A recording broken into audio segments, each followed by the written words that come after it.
Praise the Lord. இன்றைக்கான வசனம், வேகமாய் ஓடுகிறவன் ஓடி போக வேண்டாம், பராக்கிரமசாலி தப்பி போக வேண்டாம். வடக்கே ஐப்பிராத்து நதி அண்டையிலே அவர்கள் இடறி விழுவார்கள். இந்த வசனத்துல 2 விஷயம் இருக்கு. ஒண்ணு என்ன அப்படின்னா, சில பேர் மிக வேகமா ஓடிட்டு இருக்காங்க. எதுல ஓடிட்டு இருக்காங்க?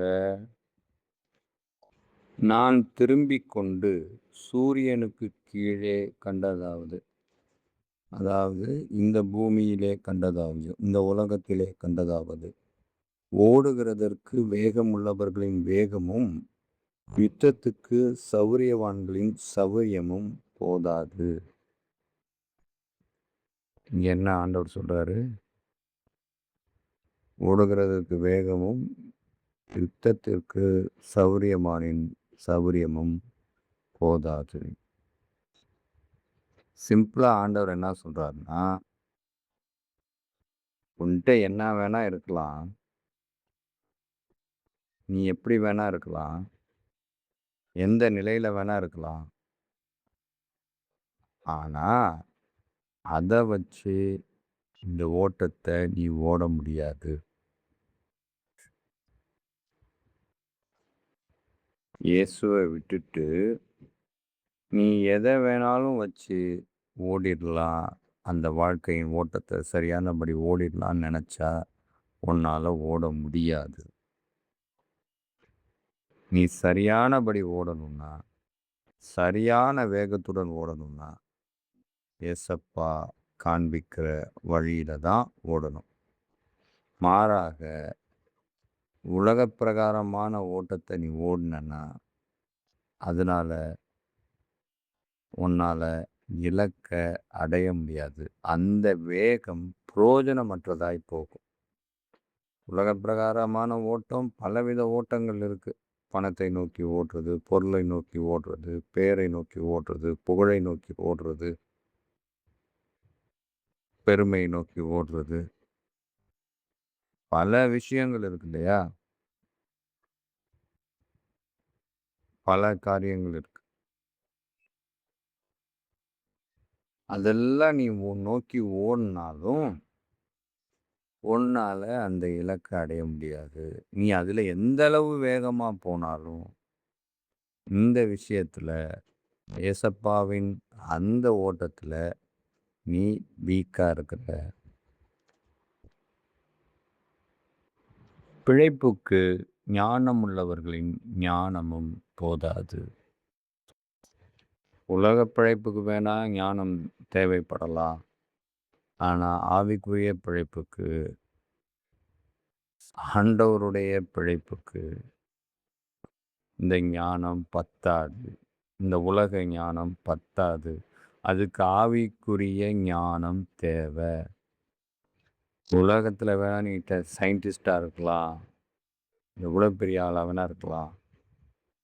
பெரிய படிப்பெல்லாம் படிச்சிருக்கலாம். பல கண்டுபிடிப்புகள கண்டுபிடிச்சிருக்கலாம். ஏன் 3க்கு போயிருக்கலாம். எது வேணா பண்ணியிருக்கலாம். ஆனா, அந்த ஞானம் பத்தாது. இயேசுவின் வாழ்க்கைக்கு, அந்த ஓட்டத்திற்கு பத்தாது அப்படின்னு இங்க சொல்றார். நம்ம அவங்களெல்லாம் பார்க்கும்போது எவ்வளோ ஆச்சரியப்படுறோம். இப்படி இருக்காங்களே, அப்படி இருக்காங்களே, அவ்வளவு நாலேஜபிள் பெர்சன், அவ்வளோ ஞானம் இருக்கு அவங்களுக்கு, அவ்வளோ ஞானமா பேசுறாங்க. அதெல்லாம் உலகத்துக்கு வேணா ஓகே. ஏசப்பாவுக்கு நாட் ஓகே. அவர் தேடுகிற ஞானம், அவர் விரும்புகிற ஞானம், அவர் கேட்கிற ஞானம், இயேசுவை அறிகிற அறிவு, அந்த ஓட்டத்தின் நிலை. இவர்கள் எல்லாருக்கும் அதற்கான கால சூழ்நிலையும், தேவ செயலும் நேரிடணும். அது நேரிட்டாதான் அது ஃபுல்ஃபில் ஆகும். இல்லாமல் ஃபுல்ஃபில் ஆகாது. இளைஞர் இளைப்படைந்து சோர்ந்து போவார்கள், வாலிபரும் இடறி விழுவார்கள். இந்த வேகம் இதைத்தான் செய்யும். இளைப்படைந்து போவாங்க, ஓடி ஓடி எப்படியாவது தொழிலதிபராகிடணும், எப்படியாவது பெரிய அரசியல் கட்சி தலைவராகிடணும், எப்படியாவது அதாயிடணும், எப்படியாவது இதாயிடணும்னு சொல்லி ஓடி ஓடி ஓடி இளைப்படைந்து போகிறாங்க. இன்னொன்று இடறி விழுந்தாங்க. அதனால் பல இழப்புகளை சந்திக்கிறாங்க. எப்படி வாகனத்தில் போகும்போது வேகத்தோட ஓட்டும்போது, வேகத்தோட பயணிக்கும்போது அது நம்பிக்கை இல்லாத ஒரு நிலையாக இருக்கிறதோ, எந்த நேரம் எந்த ஆபத்து வரும்னு தெரியாது.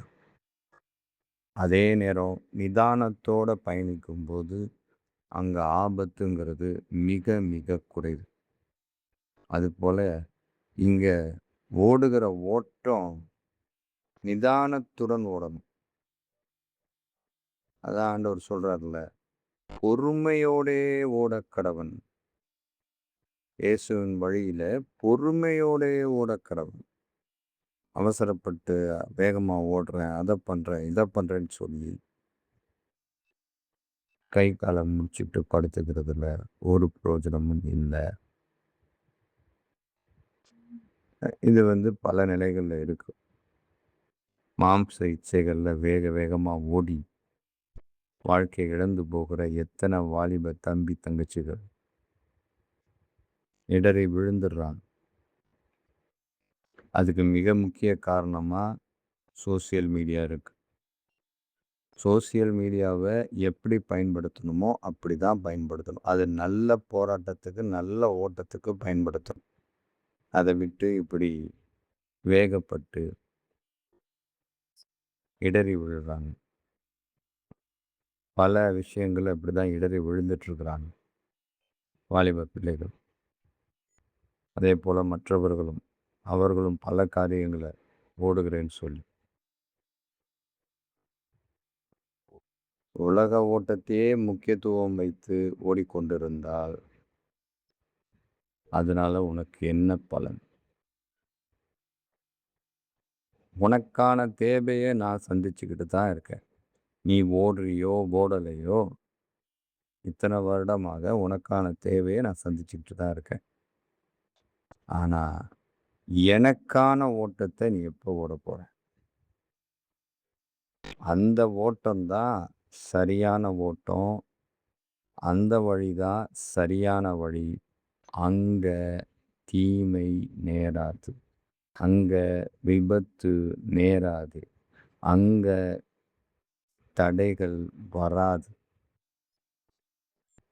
அங்க இழப்புகள் இருக்காது. அந்த ஓட்டத்தை தான் நீ ஓடணும். ஆனால் நிதானத்துடனே பொறுமையுடனே ஓடணும். நீ அவசர அவசரமாக ஓடினா ஒரு நாள் இல்லை ஒரு நாள் பெரிய தீமைக்குள்ள மாட்டிக்கொள்வ, இல்லை பெரிய ஆபத்தை சந்திப்ப. ஆனால் நிதானத்துடன் பொறுமையுடன் நான் காண்பிக்கிற வழியில் ஓடுனேன்னா அது உனக்கான இலக்கை நீ அடைகிறதற்கு மிகுந்த உதவியாக இருக்கும். நீ கண்டிப்பாக அந்த இலக்கை அடைவேன்னு சொல்கிறார். அதனால் ஓடுகிற ஓட்டத்தை சரியானபடி ஓடுவோம். சரியானபடி ஓடலைன்னா பதில் சொல்லணும் ஆண்டவருக்கு. அவர் கேட்பார், நான் உனக்கு கொடுத்த இந்த வாழ்க்கையை நீ எப்படி ஓடுன, எந்த மாதிரி ஓடி இருக்க அப்படிங்கிறத கண்டிப்பாக கேட்பார். அவர் எங்கே கேட்க போகிறாருன்னு நினைக்கிறீங்களா? அப்படியெல்லாம் கிடையாது. கண்டிப்பாக கேட்பார். அதன்படி ஓட்டத்தை சரியானபடி நாம் ஓடணும். காதுள்ளவர்கள் கேட்க கடவர்கள். ஆமென்.